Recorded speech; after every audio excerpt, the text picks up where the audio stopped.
존경하는 국민 여러분, 재외 동포 여러분, 우원식 국회의장님, 선배 동료 의원 여러분, 조국신당 대표 조국입니다. 지난 3월 3일 창당을 한 신생정당의 대표로서 22대 국회 초선 의원으로서 전국의 거리에서 만난 국민의 목소리를 가감없이 전하고자 이 자리에 섰습니다. 저는 흠결이 있는 사람입니다. 그런데도 지난 총선에서 690만 명의 국민께서 저와 조국혁신당을 선택해 주셨습니다.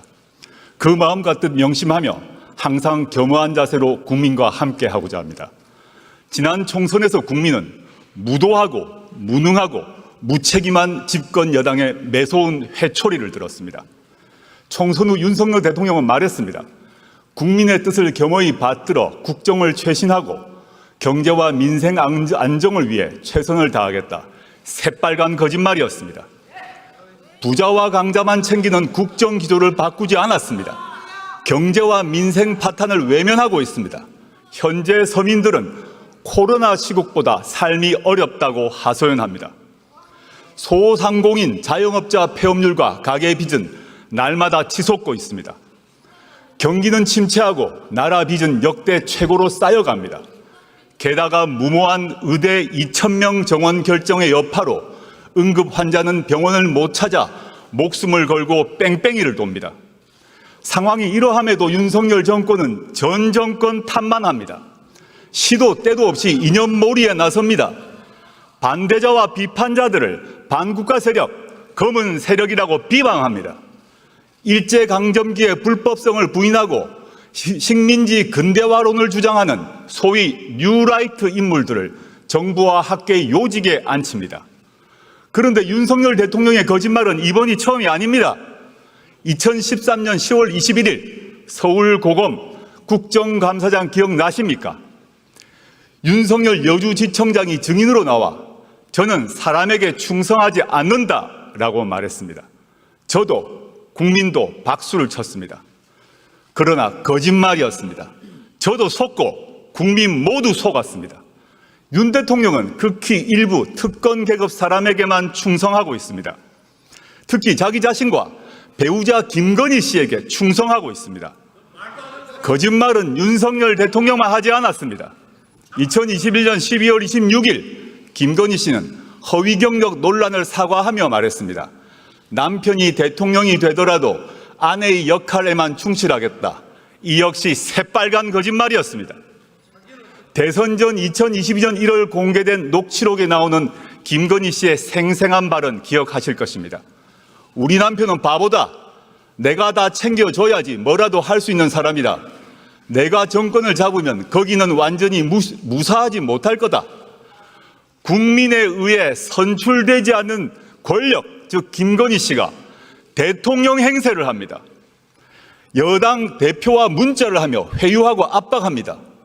정부 인사를 자신이 한다고 자기 입으로 말합니다. 급기야 김건희 씨가 전 여당 의원에게 지옥불 옮기라고 했다는 보도도 나왔습니다. 여당 내에서도 터질 게 터졌다라고 합니다. 경고합니다. 박근혜 정권에서 최순실 씨가 무슨 일을 했는지 그 결과 박근혜, 최순실 두 사람이 어떻게 되었는지 국민은 다 기억하고 있습니다. 어떤 부적도 어떤 무당도 막아주지 못할 것입니다. 존경하는 국민 여러분, 그리고 선배 동료 의원 여러분, 윤석열 대통령은 검찰총장 시절 자신이 이끄는 검찰을 이렇게 자랑했습니다. 살아있는 권력의 비리를 눈치 보지 않고 공정하게 수사하는 검찰. 그런데 자신이 최고의 살아있는 권력이 된 후 검찰은 어떻게 되었습니까? 어느 주가 조작 사건에서 공범이 유죄 판결이 났는데 전주가 소환도 기소도 되지 않습니까? 어느 공무원 배우자가 300만 원짜리 명품백을 받고 무사히 넘어갑니까? 어느 피의자가 자신이 지정한 곳에서 조사를 받습니까? 어느 검사가 수사하러 가서 휴대전화를 피의자 측에 제출합니까? 이 정도는 수사가 아니라 접대입니다. 반면 전 정권과 야당은 사냥하듯 수사합니다. 원래 겨누었던 잘못이 안 나오면 나올 때까지 먼지떨이 수사를 합니다. 원래 사냥감이 잘 안 잡히면 가족, 친족, 지인을 텁니다. 그리고 일방적 피의 사실을 친검 언론에 흘립니다. 어디서 많이 본 모습 아닙니까? 바로 15년 전 노무현 대통령님의 비극이 발생하기 전과 똑같습니다. 게다가 윤석열 대통령은 자신이 검찰총장 시절 대변인이었던 이창수 검사를 서울중앙지검장에 임명했습니다. 현 김주현 민정수석이 법무부 검찰국장 시절 검찰과장이었던 심우정 검사를 검찰총장 후보로 지명했습니다. 이유가 무엇이겠습니까? 검찰을 더욱더 수적으로 부리겠다는 것 아니겠습니까? 한편 윤석열 대통령은 자신이 나온 충암고 인맥으로 군과 경찰을 장악하고 있습니다. 김용현 국방부 장관은 물론 여인형 방첩사령관, 박종선 777 사령관 등 군내 정보 개통을 충암고 라인으로 다 채웠습니다. 경찰 인사를 하는 이상민 행정안전부 장관 역시 윤 대통령의 충암고 후배입니다. 충암고는 윤석열 정권의 하나회로 자리 잡을 것입니다. 윤석열 대통령에게 경고합니다. 아무리 모든 권력기관을 주머니 속 공깃돌로 가지고 놀더라도 국민의 마음을 잃는 순간 그대는 나락으로 떨어질 것입니다. 존경하는 국민 여러분, 선배 동료 의원 여러분, 창당 이후 만났던 국민의 목소리를 전하고자 합니다. 이태원 참사 희생자 고 이상은 씨의 어머니는 딸의 생일날을 맞아 김치찌개를 방문객에게 대접했습니다. 제 손을 꼭 잡아주신 어머니께서 무슨 말씀을 하셨는지는 짐작하실 것입니다. 지난해 수해 현장에서 숨진 최혜병의 어머니는 일주기를 앞두고 편지를 썼습니다. 저희에겐 하나뿐인 외동입니다. 사람들은 아무도 모릅니다. 얼마나 힘든가 고통 속에 살고 있는지. 어머니는 애끓는 심정으로 진실을 밝혀달라고 요구합니다. 대구에서 만난 전세 사기 피해 젊은 신혼부부는 울먹이며 말했습니다. 평생 모은 돈이 다 날아갔어요. 이제 우리는 어디 가서 어떻게 살아야 합니까? 저와 조국혁신당은 고통받고 분노하는 국민의 도구가 되고자 합니다. 총선 때 광주 충장로 우체국 앞에서 유세를 준비할 때였습니다. 한 어르신께서 제 손을 잡으시며 말씀하셨습니다. 견뎌주어 고맙네. 살아남아주어 고맙네. 이제 잘 싸워주게. 지난달 말 전남 곡성과 영광을 방문했을 때도 똑같은 말씀을 들었습니다. 지난 윤석열 정권 2년은 대한민국의 잃어버린 2년으로 기록될 것입니다. 저희는 창당 총선에서 이렇게 외쳤습니다. 3년은 너무 길다. 무도하고 무책임하고 무능한 윤석열 정권은 나라를 더 망치기 전에 종식되어야 합니다. 국민은 이 정권 치하에서 너무도 힘듭니다. 인내심이 바닥나고 있습니다. 조국혁신당은 당내에 3년은 너무 길다 특별위원회를 구성했습니다. 저희는 이미 심리적 탄핵을 하신 국민의 마음을 받들며 온 힘을 다하여 위헌과 위법의 증거를 모으겠습니다. 존경하는 국민 여러분, 선배 동료 의원 여러분, 이어 조국혁신당은 정치개혁을 위한 두 가지 과제를 제안합니다. 먼저 제7공화국으로 진입하기 위한 개헌을 제안합니다. 제6공화국 헌법은 국민의 피와 땀으로 일궈냈습니다. 그 뒤 37년이 지났습니다. 일제강점기보다 긴 세월입니다. 우리 사회는 크게 변화했습니다. 이 변화에 걸맞는 새로운 미래를 준비하는 새로운 헌법이 필요합니다. 헌법 전문에는 5.18 민주화운동, 부마민주항쟁, 60민주항쟁을 수록해야 합니다. 이 운동과 항쟁으로 우리는 현재에 이를 수 있었습니다. 대통령 5년 단임제도 4년 중임제로 바꾸어야 합니다.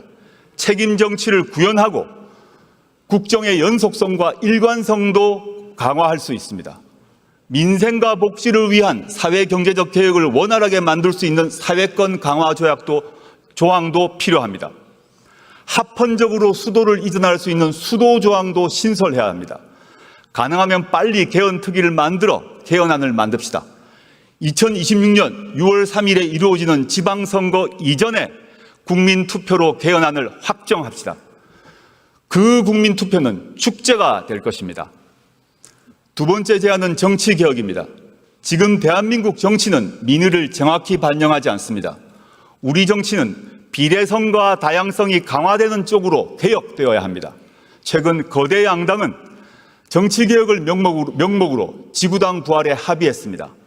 과거 지구당을 폐지한 이유는 돈 먹는 하마였기 때문입니다. 고비용 정치와 금권 선거가 이제 완전히 사라졌을까요? 국민은 그렇게 생각하지 않을 것입니다. 지구당을 되살리면 민의를 더 잘 수렴할 수 있을까요? 그렇지 않을 것입니다. 지구당 부활은 거대 양당 소속 정치인에게만 좋은 일입니다. 현행 비례대표 선출 방식은 준연동형입니다. 다당제가 민주주의를 발전시킨다는 점에 공감대가 형성된 결과입니다. 그러나 현행 국회법은 양당제를 전제로 구성되어 있습니다. 대표적인 게 교섭단체 기준입니다.